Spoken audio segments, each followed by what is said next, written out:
আসসালামু আলাইকুম প্রিয় দর্শকবৃন্দ, আমি রিয়াজ। আজ কিন্তু আমি এখানে কোনো শুটিং করতে আসিনি। আজ আমি এখানে এসেছি বাংলাদেশের একজন সচেতন ও দায়িত্বশীল নাগরিক হিসেবে আপনাদেরকে কিছু কথা বলতে।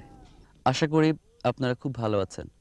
আমি কিন্তু মোটেও ভালো নেই, কারণ গত 2 ঘন্টা ধরে বড়শিগুলো ফেলে বসে আছি, একটি মাছও বড়শি খায়নি।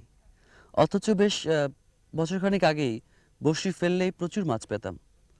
শুধুমাত্র আমাদের কিছু অজ্ঞতা এবং অবহেলাই এর জন্য দায়ী।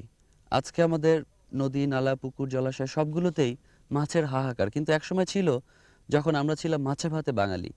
এখন আমার প্রশ্ন হচ্ছে যে আজকে কেন নেই বা কেন থাকবে না? আপনাদের প্রতি, বিশেষ করে মৎস্য চাষীদের প্রতি আমার সবিনয় অনুরোধ যে আপনারা ভবিষ্যতে আজকে থেকে কারেন্ট জাল দিয়ে মাছ ধরবেন না, সাবার জাল দিয়ে মাছ ধরবেন না। আপনারা আপনাদের ক্ষেতে কীটনাশক ব্যবহার করলে সেটা একটি সীমিত পর্যায়ে ব্যবহার করবেন। অত্যাধিক কীটনাশক কখনোই ব্যবহার করবেন না।